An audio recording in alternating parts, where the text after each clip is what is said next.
I like how we vibing. I like how we vibing. Yeah. I like how we vibing. Yeah. I like how we vibing. I like how we vibing. Welcome to another episode of Tech Talk Thursday, brought to you by your favorite practitioner. This week we're looking at provisional tax on Provisional Tax 101. So yeah, let's get started, man.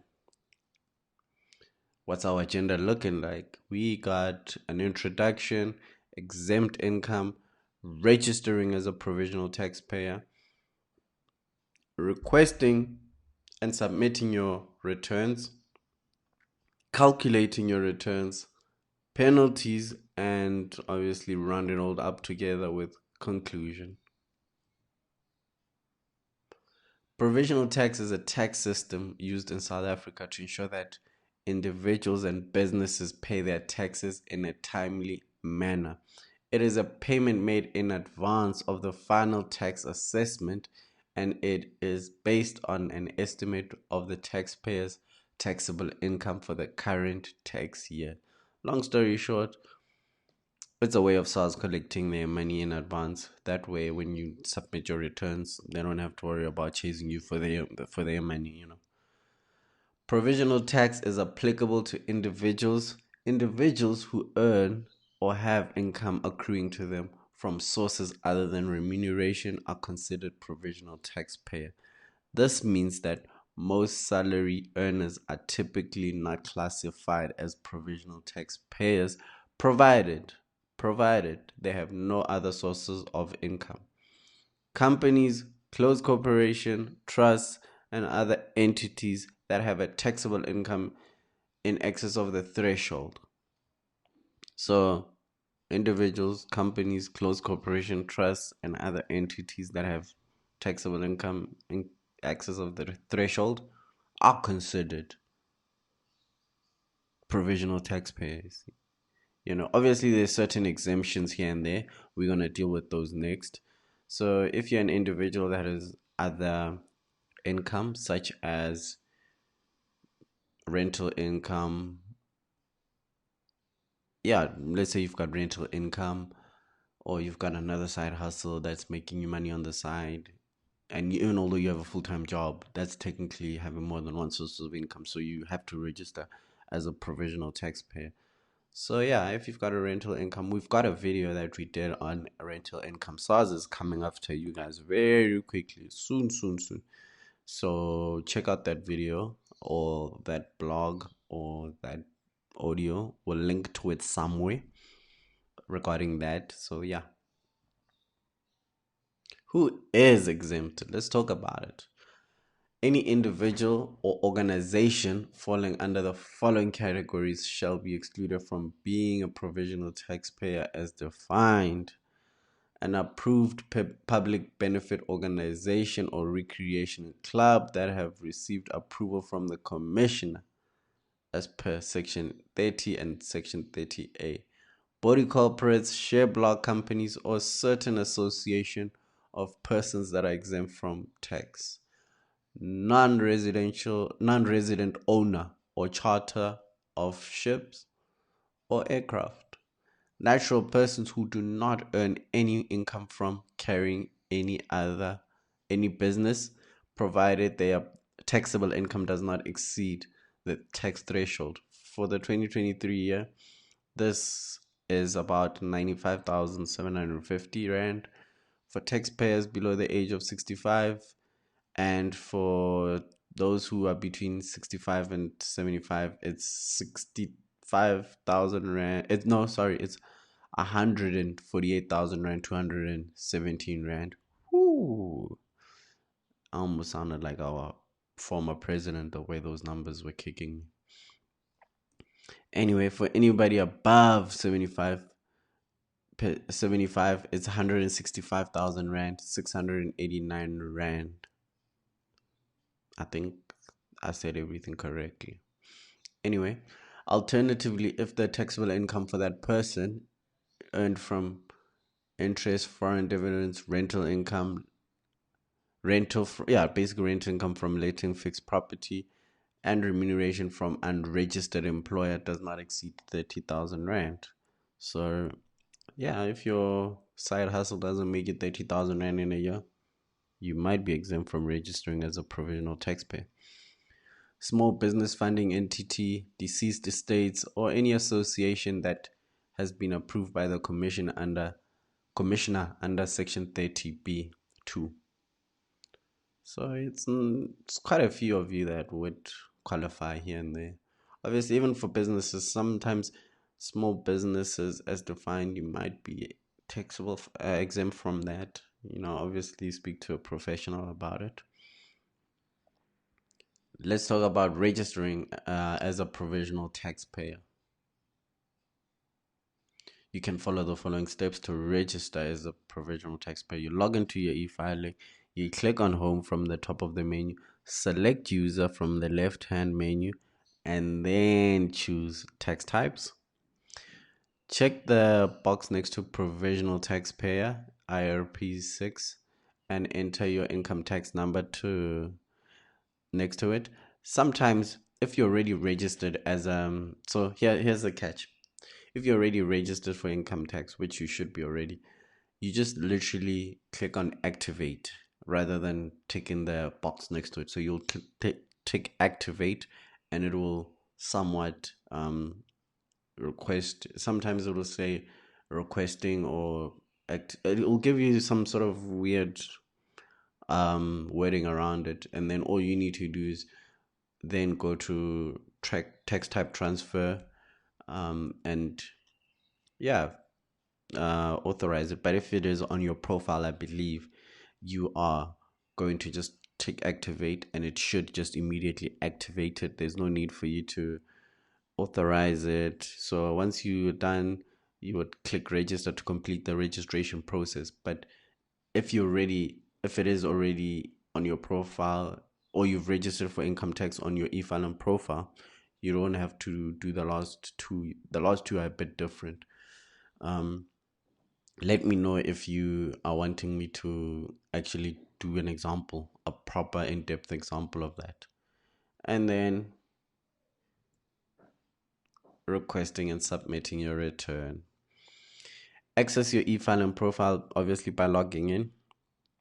Click on the options menu, returns option from the top of the menu. Once you've clicked on returns, it will show you on the left a menu or list of items.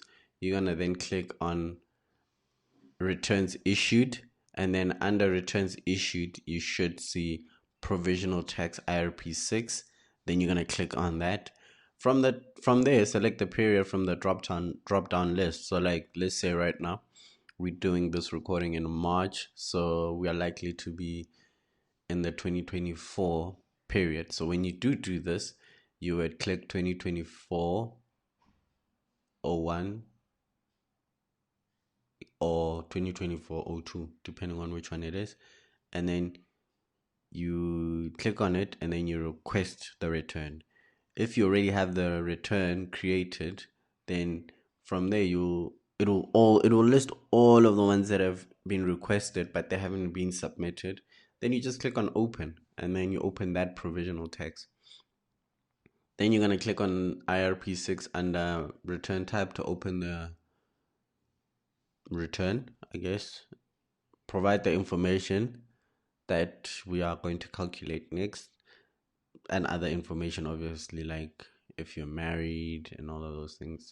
But I think that's on your final. But nonetheless, you'll provide the information required to complete the return, then click file return to submit it. But don't click file return before calculating it.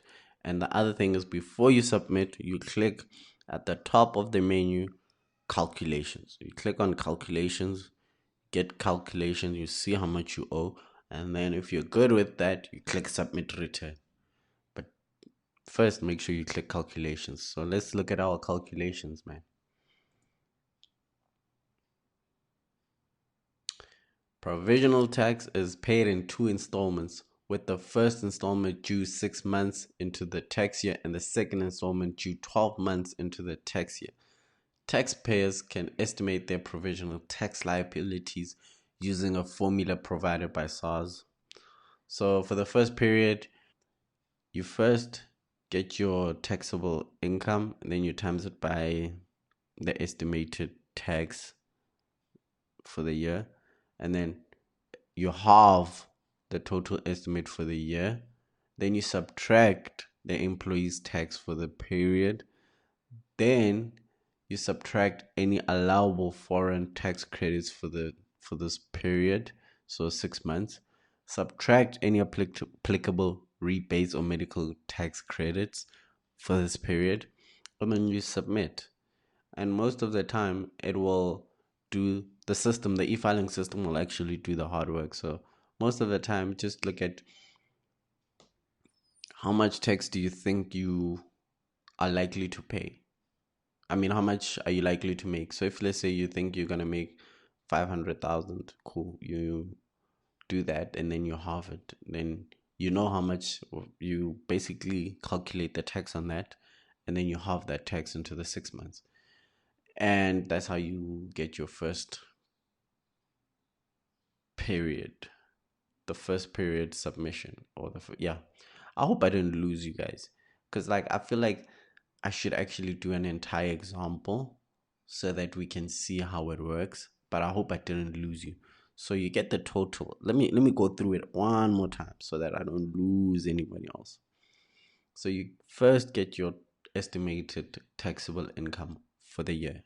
So let's say you say I'm gonna make 600,000 in a year, and my taxable income on that 600,000 is likely to be about 130,000 rand, right? Then you halve that amount, and then you pay about 65,000 rand. Then that's the half. Then you subtract employees tax. Let's say your employer has already withheld about 50,000 rand, and then you subtract any allowable foreign tax credits for the period. Don't have, you leave it out. Submit any applicable rebates or medical tax credit. So you get your primary rebate. You deduct half of that, or you deduct that as half of it, and then your medical tax credits you deduct up to that point for the first 6 months. So you deduct your medical tax credit, and let's say combined they add up to about, at that point, another 30,000 rand. Now 50 plus 30 gives you 80. In this case, you don't pay anything. But let's say it was 30,000 and you owed 75,000, and so it's 30,000 from your employer paying, and your applicable rebates and medical tax credits is another 2,000. I mean, another 30,000. Put together, that's 60,000, but you owe 75,000. Then you're gonna have a shortfall of 15,000. Then you're gonna add that. That will be your taxable income that you're gonna be paying, your provisional tax that you'll be paying for the first period. I hope that makes sense. You see, I hope that makes sense. But let me know if you want me to do a visual example, because I can do a visual example and show you the calculations and even provide you with the Excel spreadsheet. But just let me know. The second period, it's the same process, except obviously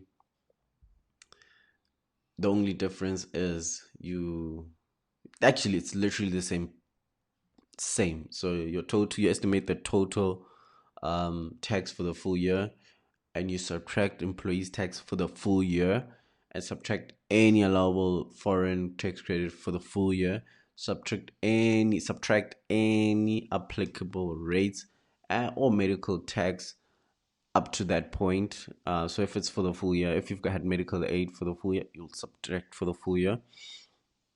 Subtract the amount paid for the first provisional tax. This is where the difference comes in. So if, let's say, go back to our example, you had a shortfall of 15,000 or you paid 15,000 over, and your final estimated tax for the full year after your medical tax credits and your applicable rebates is about, let's say, you've calculated it to be about 30,000, and you've already paid 15,000, then you're just gonna pay the other 15,000. And basically that is how you get to this point. This is how you get to the final one, and then you submit that. Obviously, the reason why you would have the first and the second as estimates is because at the end of the tax year you have to submit your tax return, your final tax return, and that will be almost like you sealing or concluding this whole, the first and the second period submission. And that will allow you to actually close it off, because now you have your final figures. You know how much you made for the full year, you know how much your employer withheld, you know how much you paid over during the year as provisional tax, and then you submit that, and then that's it, you know. But obviously we'll do another example, but let me know if you guys want to a proper like example, step by step example, you know. This is just an overview in terms of how you should go into it. Penalties, you know, you can't have tax and not have penalties. They go hand in hand. I'm sure you've seen your statement somewhere with penalties on it. So yeah, taxable income of 1 million rand or less. If your taxable income for the year is 1 million rand or less, and your second provisional tax estimate is less than 90%. You see that second one? The first one is fine. The first period is fine. The second period, if it's less than 90% of your actual annual taxable income on your ITR 12, or less than your basic amount, you may be subjected to an underestimation penalty. Your basic amount is your taxable income on your most recent assessment. So if this is your first time paying, you're likely to use the actual taxable amount, or if it's not, then just use the basic amount from the previous period as your estimation. But obviously it depends on which one works for you. But yeah, the penalty for underestimation will be calculated at 20% of the difference between the normal tax payable on your estimate and the lesser of tax on 90% of your actual taxable income, or tax on your basic income. So this is how it works. So your underestimation will be calculated. This is how it's going to be calculated. It will be the difference between the tax that you are currently payable for and you've declared basically in your second provision, and the lesser of the 90% of the actual taxable income that you actually are paying right now, you know. So let's say you've declared 100,000 as your taxable income, and your 90% of your actual income is amounting to about, let's say, 180,000, or your basic amount is about 150,000. The difference between those two, the difference between your 90,000 and the 180,000 or the 150,000 is obviously going to be about 60,000 and 90,000. So then 20% of the 20% of the 60,000 is what you're going to use. So it's going to be 20% of the 60,000, which is about what is it? it should be, my maths are starting to be corrected. Let me pull out a calculator. But it should be about 12,000. Don't want to be incorrect here. So it should be about 12,000, and that is the 20% you will be paying on that underestimation penalty. Meaning, if you've paid the amounts that you've already paid under your initial estimation, you're going to pay those as well as the extra 20%, which would in this case be 12,000. I hope I'm clear on that front. So it's simple. Right? Right. If your taxable income is greater than 1 million, it is important to ensure that your estimated taxable income on your second provisional tax return is less than 80% of your actual taxable income. Where a taxpayer's income exceeds 1 million, SARS does not take the basic amount into consideration. The penalty for underestimation will be calculated at 20% of the difference between the normal tax payable on your estimate and the tax calculated on 80% of your actual income. So that's where the difference comes in. And obviously it's 20%. There's no other amount. That's where they are. So it's 20%. It's roughly around the same example, man.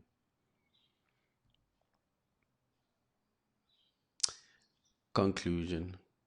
Let's round it up. Provisional tax can be a complex and confusing topic, but it is important. It is an important part of the South African tax system in By understanding how provisional tax works and accurately estimating and paying your provisional tax liability, you can avoid penalties and ensure that you are in compliance with SARS and their laws, tax laws. It is important to note that provisional tax is not a separate tax, but rather a payment towards the taxpayer's final liability. If the provisional tax payments are not made on time, the taxpayer may be liable for interest and penalties. In conclusion, provisional tax is a payment system used in South Africa to ensure that individuals and businesses pay their taxes in a timely manner.